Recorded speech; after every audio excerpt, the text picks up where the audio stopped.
Hi, it's me, Vicki Marie. Hi, peeps. Hi, chatters. I see there's quite a few of you here already. That's nice. I just turned the fan off. I've got a fan blowing in my face, but I might have to turn it back on in a minute. Okay, let's say hello to the people that are here so far. Hi, Chumba. Hi, Joanne Martin. Oh, I just suddenly thought, is it all right to say that? But I think it is because your name is up there on your on the chat. Hi, Joe H. Hi, Maltese. Hi, Rachel. Hi, Desi. Hi. I think I'm saying Oh, you're all been chatting. Keep going to say hello to the same person because you're all chatting between yourselves. That's good. That's good. Okay, so are we all good? I'm going to have a little moan first. I'm really not, YouTube are driving me absolutely crazy. It doesn't matter. Hi, Silver Moon Warrior. It doesn't matter. What I try and be really careful what I put in my descriptions, what I put on the thumbnail. Not to say anything too contentious. And they're just like straight away, oh, limited monetization. And then I apply for a review. And then they, apart from one video, that they still kept. And do you know what video that was? It was the video where I was talking about, I don't even know if I'm allowed to say these names because you think, what's picking up? Where I was talking about, not the presenter from BBC, but the other presenter from ITV. And the head of ITV, they say that they've reviewed that video and they still awarding it limited monetization. Why? I'm going to appeal against it. If I can, I presume I can. But apart from that, any other video that they ever say, I think maybe sometimes if it's got serial killer in it or if it's got, murder, these are the things that I think might set off these things, but they always end up, apart from that one. So how a video just discussing a friendship between two people, and I think I might have mentioned the Madeleine McCann case in it as well, the connection with the head of the ITV with the Madeleine McCann case. But I've done lots of videos on the Madeleine McCann case and I haven't had any problem with them. So it's very weird. So I have to be really careful what I say. So I don't really know. Oh, is it your birthday, Silver Moon Warrior? Happy birthday. Feliz cumpleaños. I could sing you happy birthday in Spanish. I might do that actually. Cumpleaños feliz, cumpleaños feliz, te deseamos todos. Cumpleaños feliz. Hi, Sue. A Geordie from Newcastle living in Wales. That's a good mix. That's a good mix. I think I said hello to David, but I'm not sure. Hi, Charlie Angel. Yeah, they don't like true crime. They pick up, but the one, as I'm saying, that they've picked up on the most is not about true crime. It's about the other presenter that was on ITV that's gone now. I'm frightened to mention his name. And the director of ITV, who's married to the lady who's just been diagnosed with Alzheimer's. I just don't understand. There's nothing in that video that could be construed as anything. But having said that, I've got to watch the video again. I might have said something because it's had a review. It's been reviewed by a real person. And they're saying that, no, they don't like it. So why? Because there's nothing. I try really hard not to. I don't like to be too, like what we're going to talk about tonight. Obviously, you could go into it and be quite graphic about things. And I was reading about it before, and I was thinking, I'm not going into any of those graphic details. I always try not to go into too much thing. Hi, Joanne. Oh no, I've said hello to you, Joanne Martin. A411, hiya. Oh, thank you. Hi. Let me just make sure I said hello to Charlie. So yeah, people are coming in now and that. Oh gosh, it's going to be one of those. So I turned the fan off and then I got too hot and now I've turned it on and it feels like it's blowing right in my face. What I'm going to have to do is turn it round a bit. Oh, it's so hot. It's not nice. It's not nice. But anyway, so I wanted to have a little moan about YouTube. Not that it's, but just so you understand that sometimes if my comments disappear, the only comments I ever take off or if they mention other channels. I mean, at the 411, I would mention that if I mention them, people that I respect, etc. But I'm not saying that I don't respect the other channels. See, this is the problem that it gets into. I end up in this sort of thing of whether I'm either, think that channel's good or I don't think that. I just don't want to go there, so I just want to be drama free. But YouTube's giving me drama, obviously. So that was the moan. The other thing I want to say is just thank you to everyone who's liked my videos, given me a thumbs up, subscribed. I appreciate it much more than you even know, because that's what makes me know. Yesterday I was a little bit, at the end of the day, I do videos on true crime. I've done the videos like about DA, because I don't know whether I'm allowed to say that. And, sometimes it is a bit depressing seeing the bad things that people can do to each other in the world. And then there was the Land Rover thing. But they're important things because they're news, but they're still, so every now and again you get a little bit sort of sad about it. But when I get nice comments, emails, etc. from people, that makes me feel good. Oh, so Charlie, of course, you're in Barcelona, aren't you? So you're having a Tinto de Verano with ice. Yeah, I'm on the Fanta Limon at the moment. I've got strawberries in it, but afterwards I will have a little vino. Mm-hmm. So yeah, thank you so much, and thanks to all my members. I've got quite a lot of members now. There are quite a lot of extra things on the members section now, and I hope I'm hoping to be putting more on there. So I'm hoping you're supporting my channel, and I hope you feel like you're getting something for it as well, some extra content, etc. But Charlie, might be very hot today, but we've got an extra heat warning for next week, because when that came through I thought, oh my god, it can't get any hotter surely, but apparently it's going to get even hotter next week. Yes, Chumba, like.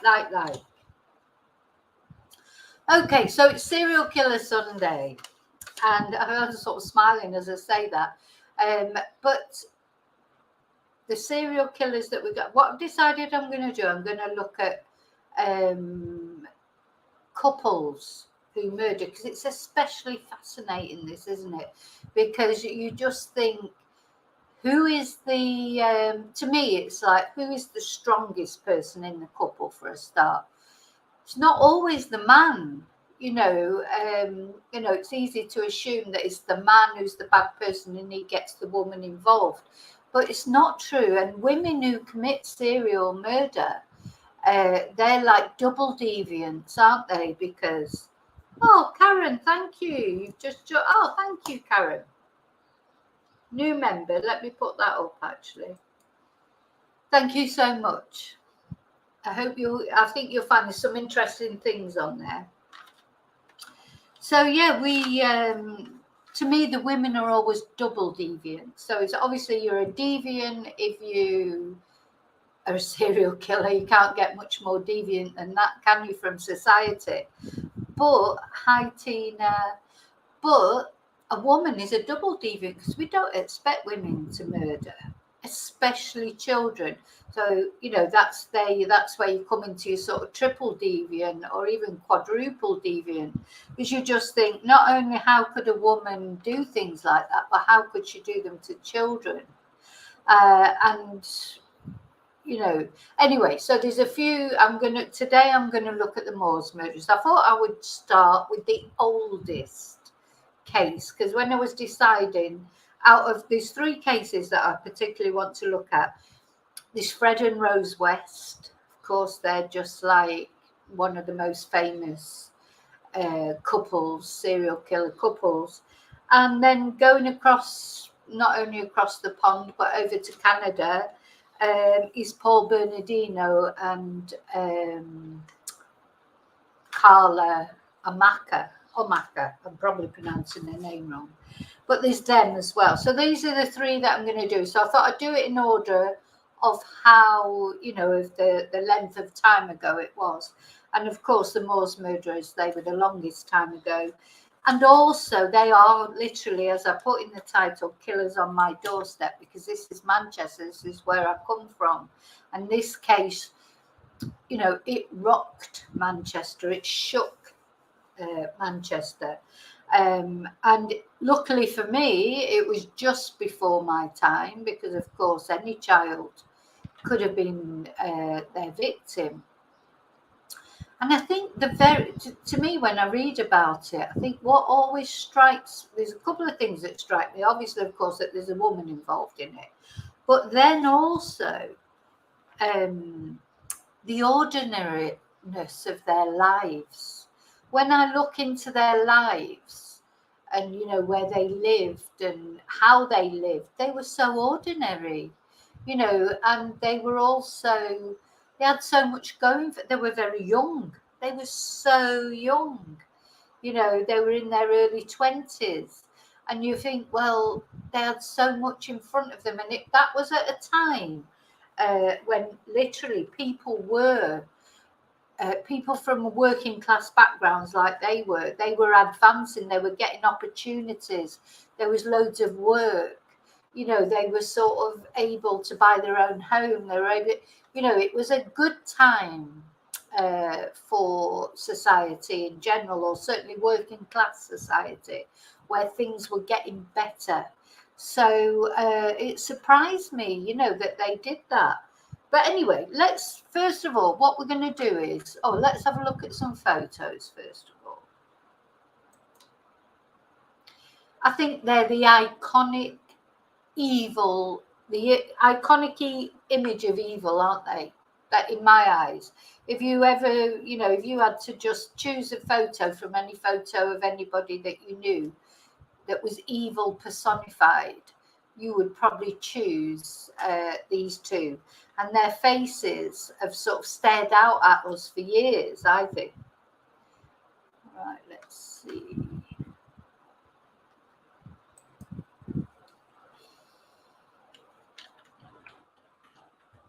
So let's have a look at some photos of them.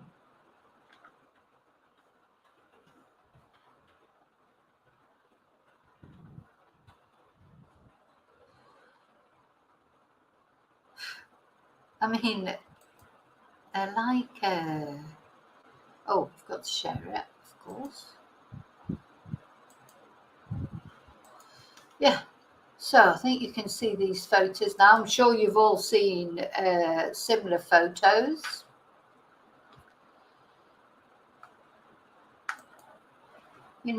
Mostly black and white photos, because of course it was that long ago. I mean, I think it was in the early 60s, wasn't it, when they were caught? But this photo is iconic, isn't it? You've got Ian Brady. Look, he's got the soulless eyes. You know what I think about eyes. Those soulless eyes. There's nothing there in his eyes. And she's the same, to be honest. She looks so hard. I mean, she tried to change her image, didn't she, as time went on? Looking at this picture, she dyed her hair brown rather than this sort of peroxide blonde sort of look. But they just look, the look of them. Of course, here she's a bit happier. Here they look like they're sat in a pub or something. I think that might be her sister. They all look quite sort of miserable, don't they, to be honest? It's a very Now, she looks a lot older than him, but I don't know that she was. Let's have a look. So, Ian Brady was born in 1938. Oh my God, that just seems forever ago now, doesn't it?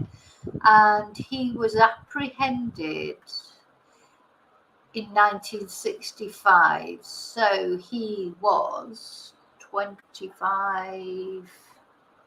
Oh, he was 30. I didn't realise he was as old as that. I think he's got more the baby face, hasn't he? So he was born in 1938. I'm going to have to think about this. And he was apprehended in 1965. So that's 40, 22. Oh no, 27. So he was young. And she was born in 1942. So she was 4 years older than him. I personally think, she looks older, doesn't she? She's got very hard face on those photos. So she was born in 1942 and she was apprehended also in 1965. So she was 23 years old.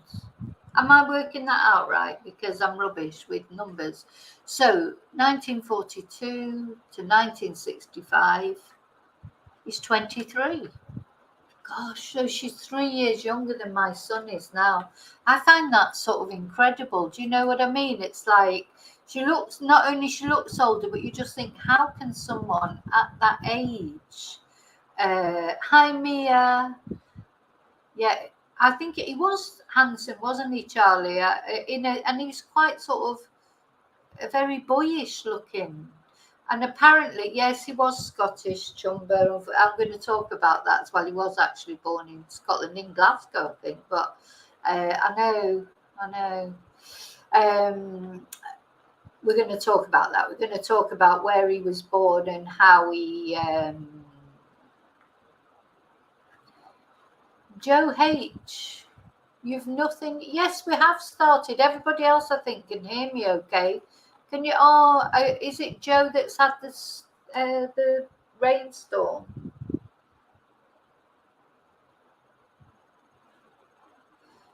Sorry, Joe. I think yes, it has started. Oh, I think Joe's having a problem with her internet because she's had a rainstorm there. Okay, so he looks sort of more baby face and she looks older, but actually it was the other way around. He was the older one. Now, I'm going to talk a little bit about them. Let's see. Somewhere. What happened to that? Yeah, so Ian Brady was born in Glasgow. In the Gorbals, which I know is not a salubrious area, I don't think, but the ones that are Scottish, I've got a couple of Scottish people in chat, they'll put me straight on that. But a lot of people blamed it on the fact that his father has never been reliably ascertained who his father is. And he was brought up as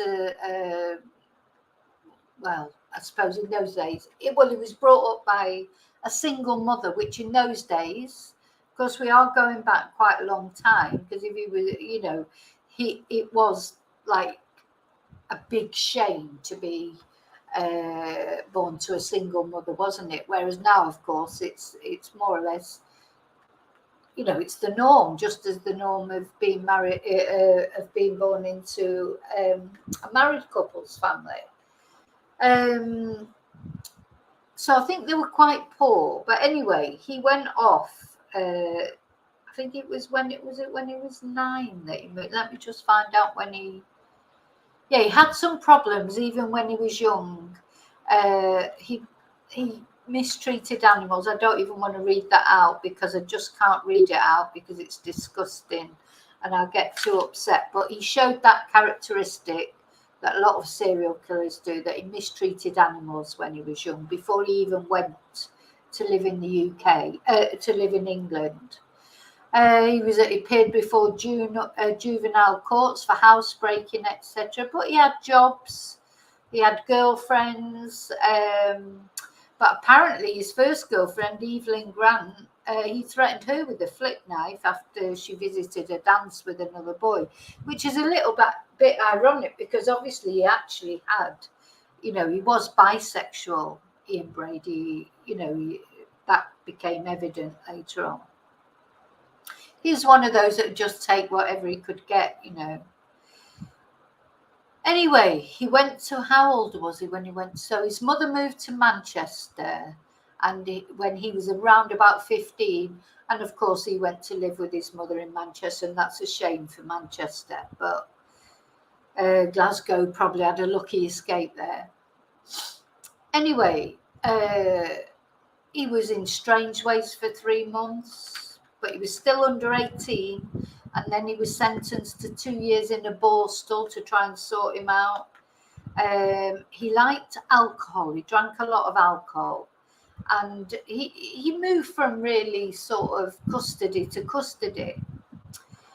Anyway, finally in 1957 he returned to Manchester, where he took a labouring job.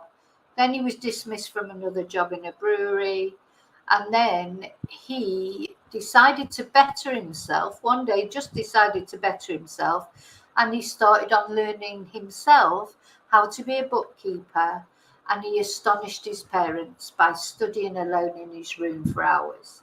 Now, quite often these people, and I would say that about Brady, they're quite intelligent, aren't they? He was probably a very intelligent man. Because to be that manipulative as well, you have to be quite intelligent. Anyway, in January 1959, he applied for and was offered a clerical job at Millwoods, a wholesale chemical distribution company based in Gorton. Well, I know Gorton so well. I had a lot of friends from Gorton. My son worked briefly in the Tesco's there in Gorton. It's not the most salubrious area of Manchester, but areas, thing about areas in Manchester or anywhere else, they change. I was born in Cholton. It was a lovely area, then it went right off. Now it's a nice area again. Areas change, things change as people come and go, don't they?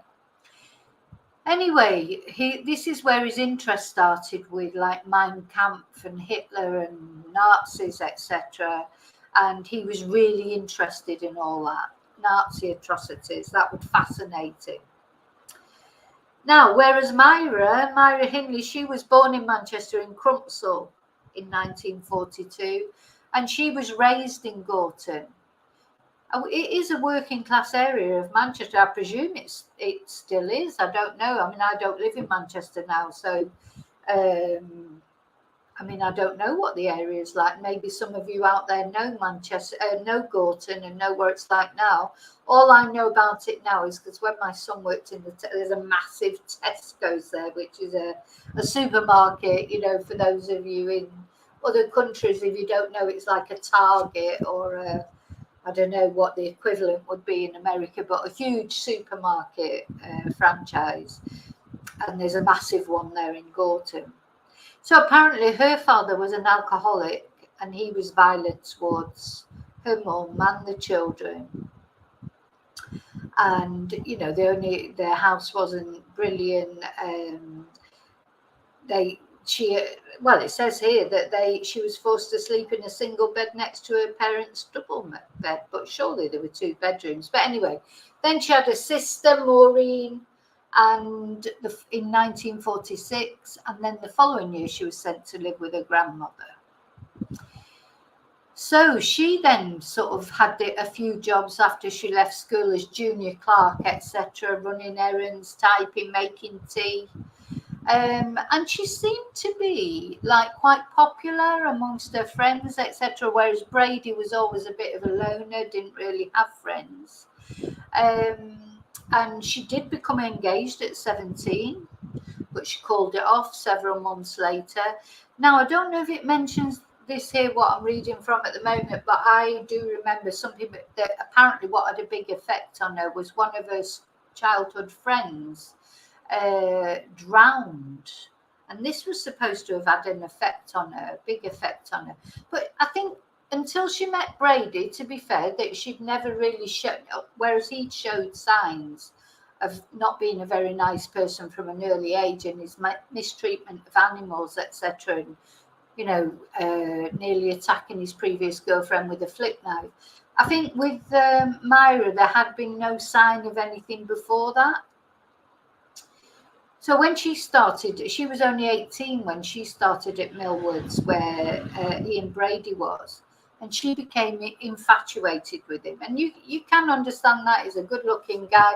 Apparently dressed very smartly. She was impressed with that. He always had a suit and tie on and that, and he seemed so much more mature than all the other sort of idiots that she thought of it, that a lot of the younger men were always trying to get off with her, etc. And she started writing a diary, and she started to talk about this fascination she was getting with Ian Brady. And she'd even write things like, oh, Ian looked at me today, or Ian smiled at me today. And, I think young girls, to be fair, they do things like that, so, I used to write a diary. I think it was very popular. That I suppose people don't do it now, because it's all that you keep your diary, I suppose, in your Instagram account, or it's all about social media these days, isn't it? But in those days, you did write a diary, etc. Hi, Princess. Yeah, it's 7 o'clock at Spanish time. Anyway, you're here now. So that was how they met. They met at Millwoods, and eventually they started having a relationship. So this is the $2,000 question, isn't it? Would Myra have ever done anything wrong if she hadn't met Ian? And a lot of people say no, she wouldn't. But to me, I'm sorry. I don't know if you've heard of this folie à deux that often psychologists talk about, that if one person is mad and if you spend enough time in the presence of that person, you can sort of almost become infected with this madness, which is quite often what women use as an excuse. I'm just not having that. I mean, I know what it's like to fall in love, especially when you're young like that. You fall in love, they're the best thing since sliced bread. Everything they say goes. And they could probably talk you into doing quite a lot of things that you might not have, but really murdering a child, even if I'm just not buying that. I just can't have that with any of these people that are like couples who are murdering. If they're blaming it on the man or they're blaming it on the woman, there's not, even if at the time I might have been terrified of them, and so I might say, if you went along with it the first time because you were terrified what was going to happen to you, soon as you had a minute to yourself, you'd be straight down that police station. And that, in fact, in the end was exactly what happened, and how they got caught, because her sister Maureen, Brady, decided that he wanted to involve her partner in I think they were married actually, even though they were really young. He wanted to involve her partner in everything. And that particular night when they killed the last victim, he did go along with it because he was absolutely terrified. But as soon as he got out of the house and he was safe, he was straight down the police. So that's what I would say, is you don't exactly, not even if she was definitely, she had to be, I think she was evil, and I think that was proved. Yeah, and the tape recording. Anyway, we'll get to that. So let's look at how it all started. So they started a relationship. He'd started to tell her about like the Nazis and this idea of Aryan perfection, and taking her to see films that sort of talked about Nazis, etc. He'd introduced her to the Marquis de Sade, which is a book about sort of, oh God, I can't say this, YouTube will definitely bin me off, a video about, a book about Sado S&M. He introduced her to all that, and they started experimenting in that between themselves. And that's when she started dyeing her hair so blonde, because she wanted to look like this sort of typical Aryan perfect woman, etc. And then she did, she did mention some things to her friends about him that was a bit strange. She told one of her friends in a letter that he had drugged her one night, and but she just carried on. And she said, now let me read this out because this is important. She said, within months, he had convinced me there was no God at all. Oh, because apparently she was quite religious before she met Brady. But once she met him, he convinced her that there was no God. He was a total atheist. He could have told me that the earth was flat, the moon was made of green cheese, and the sun rose in the west. I would have believed him. Such was the power of his persuasion. Well, yeah, you would have believed that, but you still wouldn't have murdered a child. That's in my opinion. I could see how he could convince her she was young. He could be, convince her there was no God, or there was no, about different sort of credos, if you like. But no, not how you could say, all right, well, what we're going to do is murder a child. And she participated in it as well. Maybe not the first couple. Well, she did participate in them because she actually got them into the car. Because, of course, the main thing is these children, they would not have got in the car if there wasn't a woman probably in the car. It was only a woman, because he would follow behind on his motorcycle. She would get them in the car and say, I think I left a glove up on the moors or whatever, and do you mind coming and helping me look for it? Drive up there with the child. He'd be following behind on a motorbike. So she would lure them there.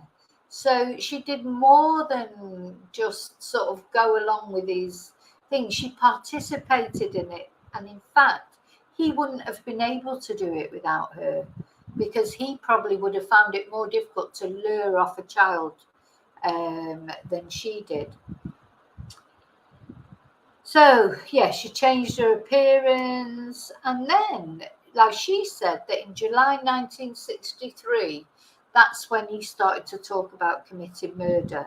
And he makes this, what was it he called it? It was existential experience, wasn't it? He just wanted to see what it was like.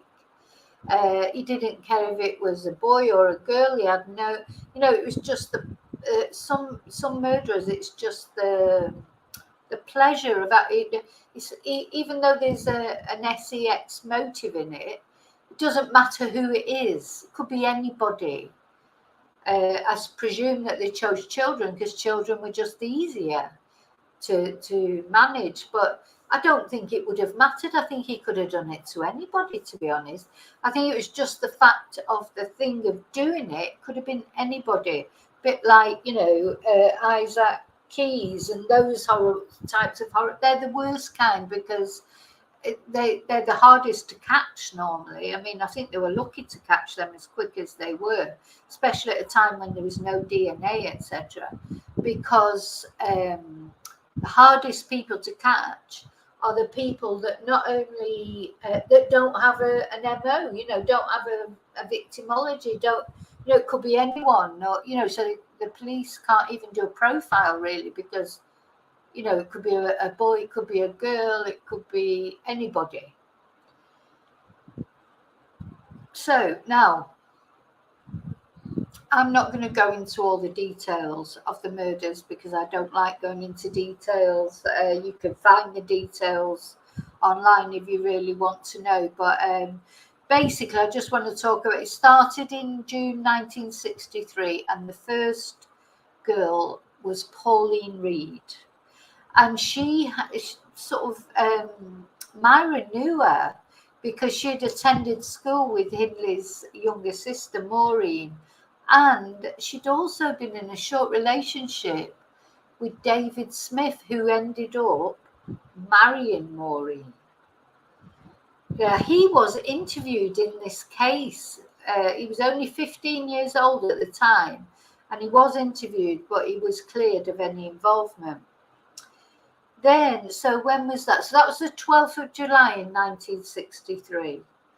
Then the next one was the 23rd of November. That was John Kilbride. Whenever you see it, see if I can get a photo, because whenever I see a photo of John Kilbride, I always think he just looks really cheeky, like a real cheeky monkey, bless him. He's just got one of them faces. Right, let me get it up on here now. In fact, I should get all the victims up, really.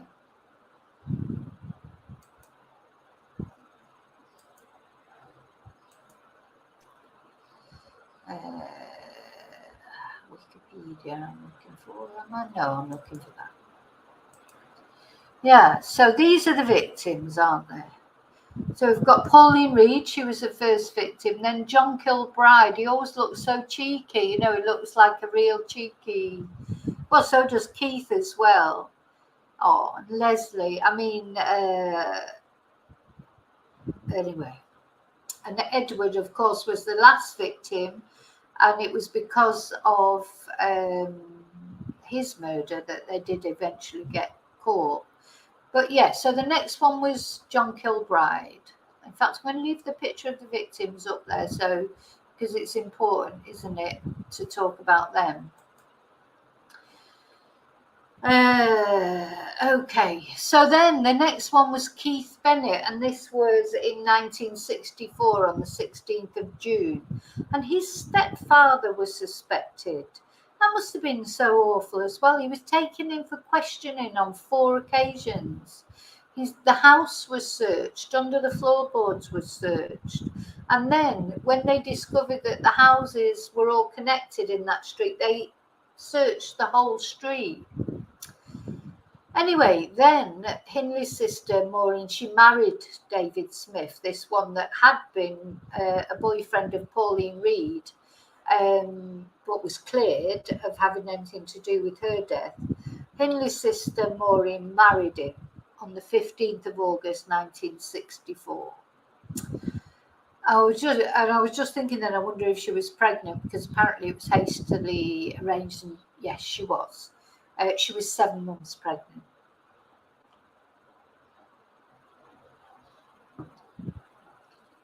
And the next day, after they got married, they all took a trip together to Windermere, and this was the first time that Brady had really met David Smith properly. And Brady liked him. Well, you know, Brady was bisexual, because you know, some of the children that he killed were boys, so he must have been bisexual. As I said, I think he just didn't care, because it was all about power and control to him. Power and control over anything or anyone. So apparently they talked about society, the distribution of wealth, and the possibility of robbing a bank. And you know, young boy, well, I say boys, he was a boy, he was a teenager, but he was still only a boy. They can be impressed by an older man, you know, talking about all this shit. It's sort of like, oh, we'll rob a bank, we'll do this, and we'll be rich, and we'll be this. And he was impressed by him. And he'd spent money on him all day. He was buying him food, because Brady thought he was special, you know, like he didn't drink beer, he drank wine, those sort of things. And that would impress a young boy from Gorton. You know, it'd be like he was better than he was.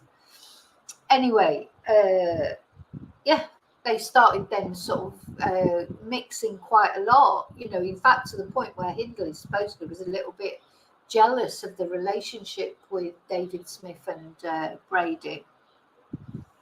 Anyway, in 1964, they were all rehoused to Hattersley.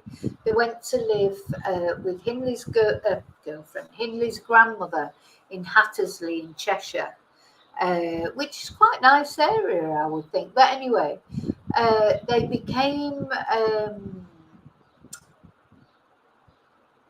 they became friendly with a young girl, but she got away with her life really because Pauline Hodges, because she lived too close. So I mean, he wasn't stupid like to kill somebody that close. But on Boxing Day 1964,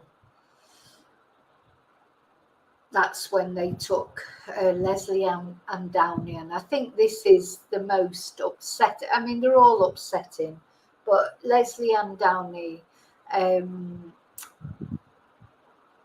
I think the thing about that was the tapes that were found later, and I'm not going to go into that, but those tapes proved that Myra not only was involved, not only helped Ian Brady, but was instrumental in the abuse and the murder of Lesley Ann Downey.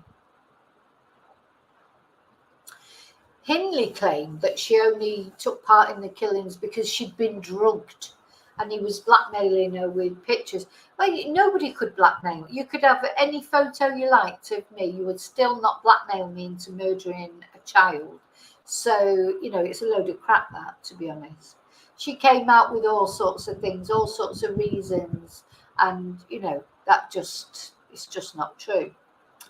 So that was Lesley, and they took, and what I should have mentioned, I know probably a lot of you know, but not everybody will know, what they did with all these victims was they buried their bodies on Saddleworth Moor. So I'm just trying to see, right, yeah, I've got a picture. So these are Saddleworth Moors near Manchester. They're beautiful. Oh, I think I've just switched it off. Never mind. Let me get it back up again.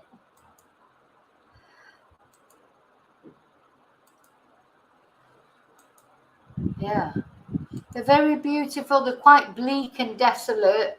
Well, certainly in the winter, but they're very beautiful, and they've ruined them really, because people will always now think of Saddleworth Moor. They will always think of the Moors murders.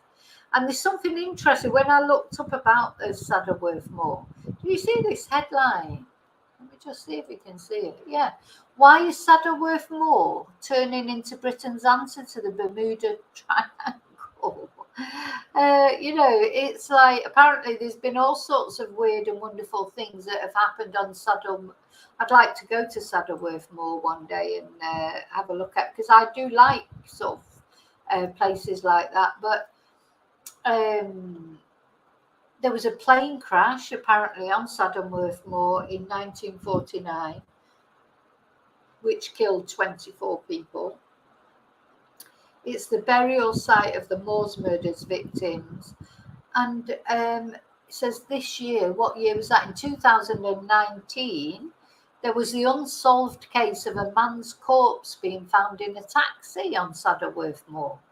And also there were fires. There were big fires on Saddleworth Moor, which ravaged the area and caused problems for local residents. So, it's got a bit of a bad press, hasn't it? Generally, I mean. Anyway, they have found most of. Oh, let me go into the last victim before I start to go on about. Yeah, well, I think you're right, Charlie. They may have killed more people. These are only the people that we know about, or the children that we know about. There may have been more. But I don't know, maybe they would have had, I think, to be honest, maybe Myra Hindley would have admitted to, if she would have thought it would have got her out of prison, I think she might have admitted to more, but anyway, I don't know, but only they know. So Lesley Ann Downey, after her, in 1965, so she was on the 26th of December, on Boxing Day, 1964. But on the 6th of October in 1965, which is quite a long time afterwards, makes you think there may have been other victims, doesn't it? Because, to go from December to October, that's quite a long time, isn't it? But anyway, Brady picked up 17-year-old Edward Evans at Manchester Central Railway Station. and took him home. They went to Brady and Hindley's home, relaxed over a bottle of wine. Brady told Hindley to fetch her brother-in-law, David Smith, because he wanted to get him involved. He wanted somebody else involved in all this. And Smith was going down a shaky path because he had several convictions, but not for murder, but for bodily harm and for housebreaking. So Brady must have thought that he had a chance of getting him involved, because he also had this, he was sort of in awe of Brady.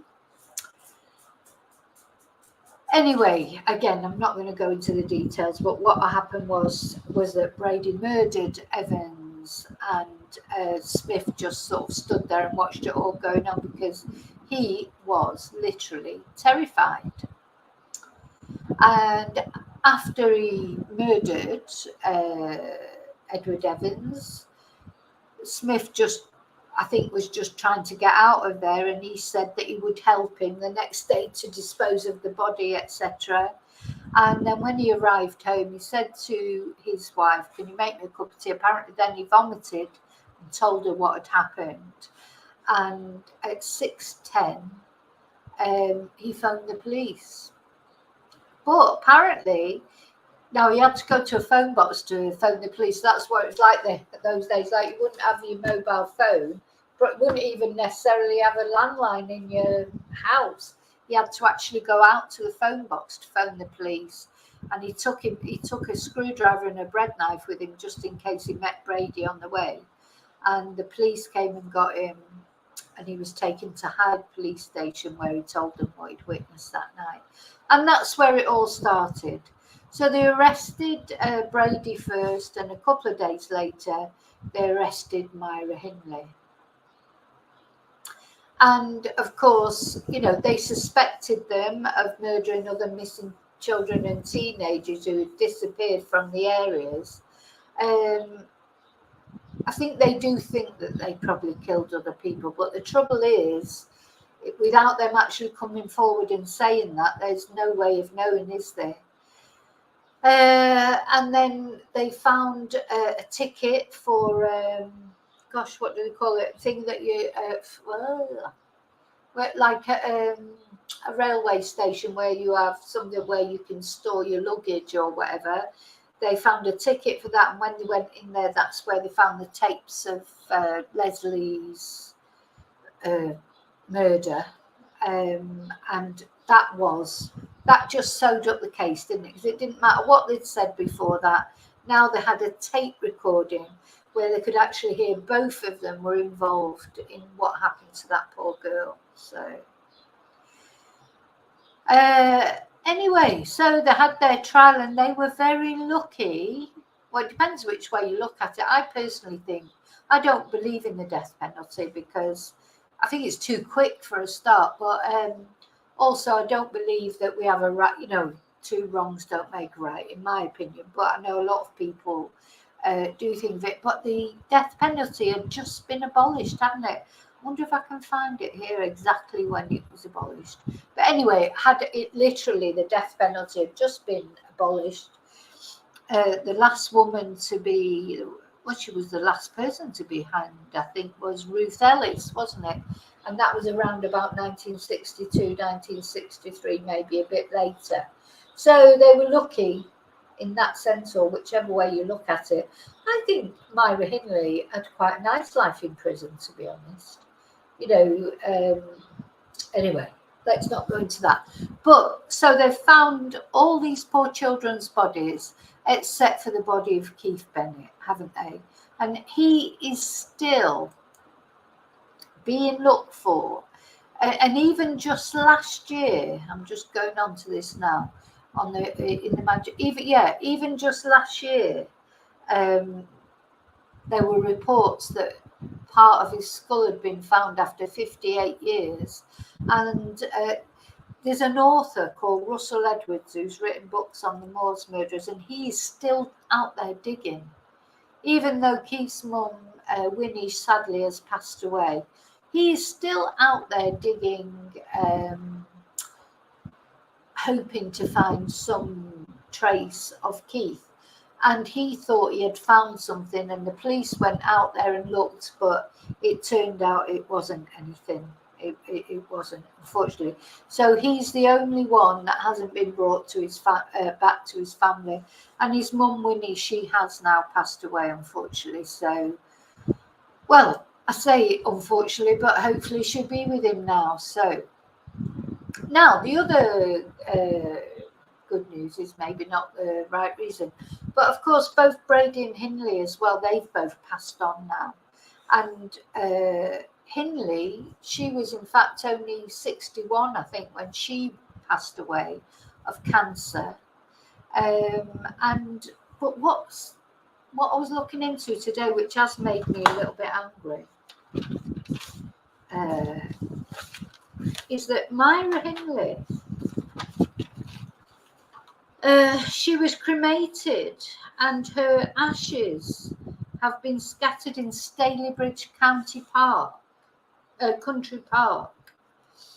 because it's a place that she used to visit when she was a teenager, and that's what her dying wish was, that her ashes should be scattered there, because she used to like going there when she was a teenager. And apparently when that happened, which was in 2004, and Keith Bennett's mum was still alive then, Winnie, she was absolutely devastated, because she was saying, you know, why should she get that wish? I mean, she should have just been flushed down the toilet, to be honest, because her son hadn't been found. She didn't have her son's, never got her son's remains to sort of bury and, you know, or do whatever and make a memorial to, etc.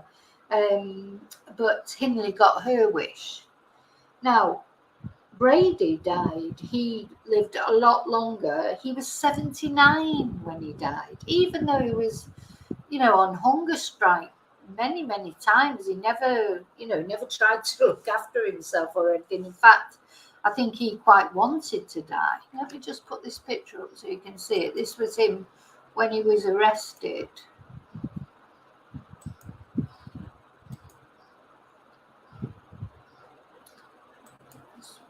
Yeah. Look, see him there. You know, he is handsome. He is handsome. You can see that he was a good-looking guy. But look at his eyes. He's so cold. There's just no feeling there. You know, he's a very, very cold person. Oh, sorry, Chumba. I don't mean to. Oh, listen. They were caught. They were caught. Yeah, he's good-looking but evil, and he's got that very cold look. I don't know. But yes, so, you know, anyone who lives in Stalybridge County Park, that's where her ashes were scattered, because that's what she wanted. Now, when Brady died, much later in 2017, so he lived quite a long time after, and he was 79. He wanted, his wish was to have his ashes scattered across the moors, you know, which just awful, really, isn't it? Anyway, they didn't do that. So what they did was they buried him at sea. Well, they cremated him. They took his ashes out to Liverpool Marina. So if you live in Liverpool, that's where he was deposited, in Liverpool Marina. I don't know sort of why Liverpool Marina, but anyway. And he was taken out in the middle of the night under police guard. With no ceremony. There was no ceremony. He was literally just taken out. His ashes are in an urn, if you like, and it was weighted down and sent to the bottom of Liverpool Marina with no ceremony, no nothing. So there you go. Yeah, good riddance, good riddance. But it's a bit galling that she got her wish as to be, you know, to have her ashes scattered across. I think if I ever went to Stalybridge Country Park, I'd be a little bit. I mean, she still had family. There were family there. There was a ceremony for her, but Okay, now there was something else I wanted to tell you about as well. Because, yeah, I don't want to go on about the actual murders themselves. I just wanted to... What was the other thing? Yeah. Oh, that's right. I wanted to look at Myra. Had quite a good time in prison. You know, because I don't know if you know, but she converted to being a lesbian while she was in prison. Let's just have a look. And she started an affair with a guard.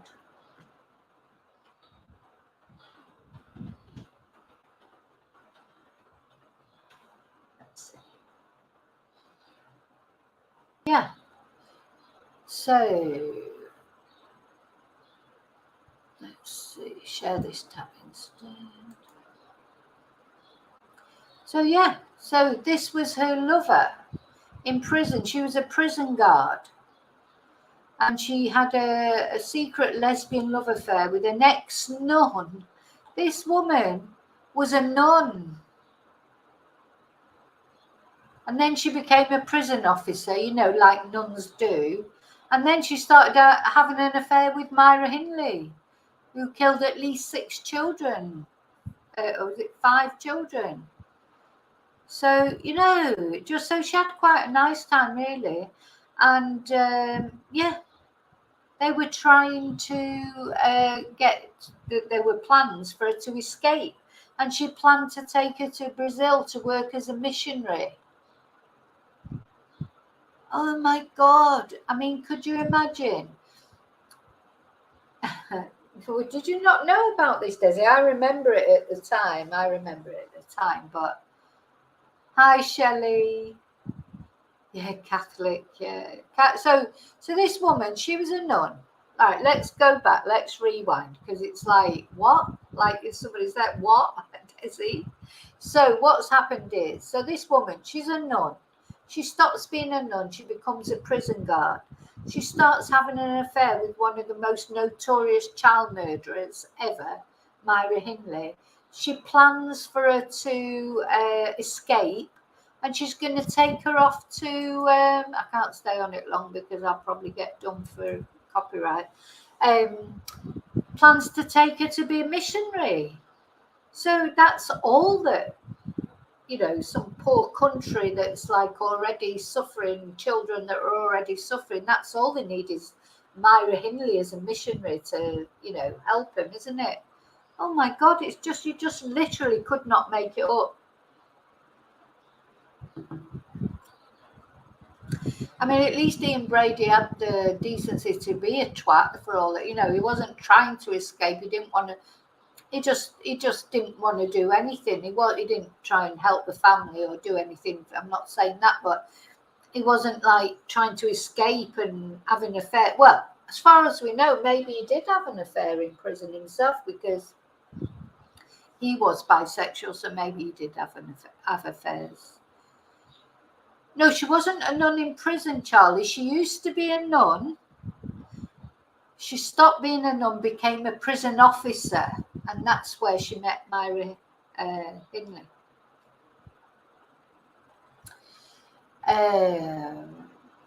Yeah, so the woman's name, I could put her back up in a bit. I just don't like to leave it up for too long, because her name is Trisha Cairns. Trisha Cairns, here, let me put it back up so we can have a look at it.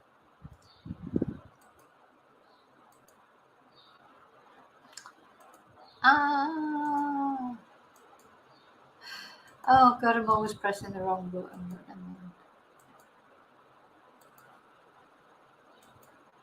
Yeah. Yes, hit the like, thank you. So this is her when she was younger. Trisha Cairns, this is her when she was older. She started off as a nun, and then she became a prison officer, and they fell in love over games of ping pong. And she planned to take Myra to Brazil to work as a missionary. course, the other person that she charmed, do you remember about Lord Longford? He was campaigning to get her released, wasn't he? Do you remember that? Let's see if I can get a picture up of him. Ooh. So Lord Longford was one of these. Look, this was a time, I think these times have gone, but this was a time when people believed that there were people, do-gooders they would call them, that believed that murderers could be rehabilitated. I don't think that people think that anymore. I think, not saying, I'm talking about serial killers. I'm talking about psychopaths. I think the general feeling now is with psychopaths, there's just something wrong. There's something wired wrong. A psychopath, they almost can't help it. They almost can't help it. They're psychopaths, and that's it. So you can't change them. There's something wrong in their head. Anyway, so this idiot, he was the 7th Earl of Longford. He'll be deceased now, he must be, because otherwise he'd be really old. He decided that his mission in life was to get Myra Hindley released. And he was, I do remember that. He was on all the TV programs, on the news, etc., trying to get a release, saying she's changed, she's found religion again, because of course she was religious before she met Ian Brady, and he convinced her that there was no God and all the religious things were just ridiculous. Just going down his pictures, he looks so eccentric, doesn't he? His hair, somebody could have told him to get his hair cut, couldn't they? Let's see if I can find a picture of him with her. Oh, he said she was fantastic. She used to laugh and joke about him after he'd gone. She would just say, oh God, what an idiot. She knew she was using him. I don't suppose there's maybe a picture of her anywhere with him. No. Oh, look at that little girl's face. This is what, you can't. How could he do that?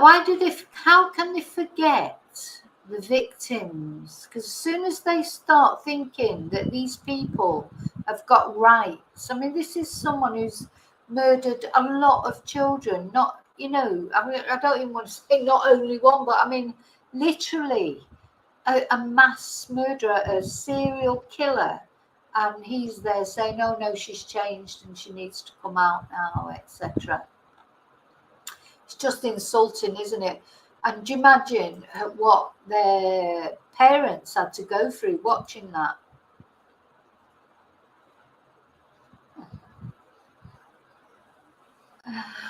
Thank you, Ruth. 17 in chat. I've got 36 up on here in chat. Oh, 36 watching, yeah. Yeah, because not everybody likes to chat. I understand that. So that was the other thing I wanted. Did you remember about Lord Longford? And that's it. So that's more or less the sad story. I wonder if we will ever, or that guy will ever find Keith Bennett. To be fair, they did go out and try and find Keith Bennett, both Ian Brady and Myra Hindley, though I think there was some suspicion that Ian Brady just went out for a day out, like he had no intention. Maybe he doesn't even remember, or he didn't even remember where he'd buried him, because it's a very bleak, desolate landscape. So it's possible that he just genuinely didn't remember, or maybe it was that last piece of control that he had, and because he was in prison all those years, he's not got much to amuse him. So maybe it was that last bit of control that he had that would feel good to him to keep that secret. Hi, Mia. Yeah, a lot of people use religion to cover up for their crimes. There's find that a lot in with the, well, no, I shouldn't say it really because I might offend people. Okay, so that's more or less it. My voice is going. I don't know if you noticed, but I start off, I'm talking and that, and as time goes on, my voice just starts to sort of disappear, and I start off all sort of, speaking, and then by the end of it, I'm sort of going down and down. It's quite exhausting, but listen, thank you again for being here with me tonight. I'm trying to think, was there anything more that I wanted to say about them? It's a bit of a stain on Manchester for me. I think, God, I know that Brady wasn't actually from Manchester, he was from Glasgow, but you just think, gosh, it's a bit of a stain on Manchester, because Manchester will always be associated with the Moors murders because that's where it happened. I'd rather be associated with Manchester City or Oasis or, some of the more positive things about Manchester. But just let me look at my notes and make sure I haven't forgotten anything. Yeah, no, I told you about where they were buried. I wanted to talk about that. When they met. Yeah. No, I think I've covered as much as I will cover, because I don't like to go into the details of the actual, crimes, because they're the sort of thing you can find online if you want to know, but they're, I don't like to go into those horrible details. But I think they will always be, at the end of the day, Brady and Hindley, those two faces looking out, they're like the icons of evil, aren't they? They're like, if you were ever imagining a face that was evil.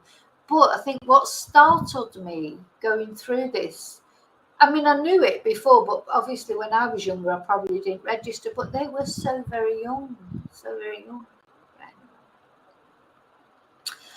Well, the Smiths. Do you know, my dad used to work with Morris's dad at Bupa Hospital in Manchester. So, yes, no drama, no. Colin. I thought Colin Pitchfork, Rachel, hasn't he been refused parole?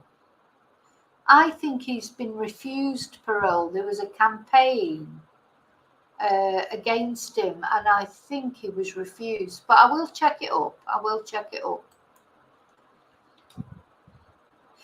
Now, this BBC thing, we can't say on here, we can't say who we think it might be. There have been so many names bandied around. And someone was saying that they think that the victim was a girl. So if the victim was a girl, it's not likely to, it has been refused, the victim was a girl, so if it's a girl, it's not likely to be some of the people that they've been saying it might be. But I think it's disgusting of the BBC to let this roll, because can you imagine if your husband was a presenter at the BBC, or your dad, your uncle, your granddad, I mean, we don't even know how old he is, you'd all be thinking, oh, is it you? Or, there'll be wives there of presenters or partners of presenters will be saying, this isn't you, is it? Please tell me this isn't you. All this speculation, they need to come out and say who it is. And if they obviously are guilty, because that's why they're not coming out, because if they weren't guilty, they would come out and say, oh, this was me, but it was all innocence, blah, blah. It's not innocence. There'll be a money trail if whoever it was did pay this person. There'll be a money trail. It'll be as clear as anything. It's not an illegal offence, because the person in question was over the age of 17, I think. I mean, whether we think it's right or not, it's still not illegal. So they've not actually done anything illegal. It's just, obviously, if they're a household name, they're not supposed to do things like that. But Yeah, Rachel, he's definitely been refused, because I think I saw that the other day in the news that he'd been refused. I can look it up while we're on here now. Oh, I don't do it on here.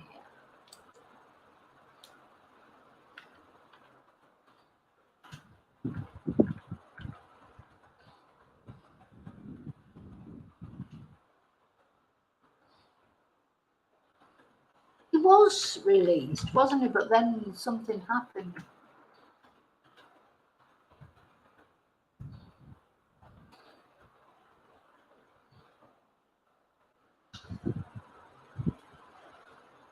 Yeah, his release from prison has been put on hold. This was 6 days ago. This was the news from 6 days ago. So it says his release from prison was put on hold and could be denied. Doesn't say 100% according to this. Let's see. So the Conservative MP for South Leicestershire, Alberto Costa, has called for the parole decision to be challenged, because he was supposed to be being released, and they're looking into it. So let's hope so. It's on hold at the moment, so let's hope it carries on like that. We need some bit more tough justice, don't you? Don't we? Yeah. So, Pauline, you're the second one that's fell asleep. That was Chumba was it Chumba the other day fell asleep? I must have sorry, it's so boring. No, maybe it sends you to sleep, my voice. Certainly sends me to sleep. Sends my son to sleep. Yeah, I will one day, Rachel. I will look at. There's so many things, every time I think. So I've got some exciting stuff coming up at the end of the month, because I'm going back on location. So I'll be doing a lot of things about that area. There's always something, and there's always something. Look, everyone's trying to find out who the guy is. I think I know who he is. But then having said that, I thought it was someone else first of all. But now I'm only going by what they say on Twitter. They say so much on Twitter.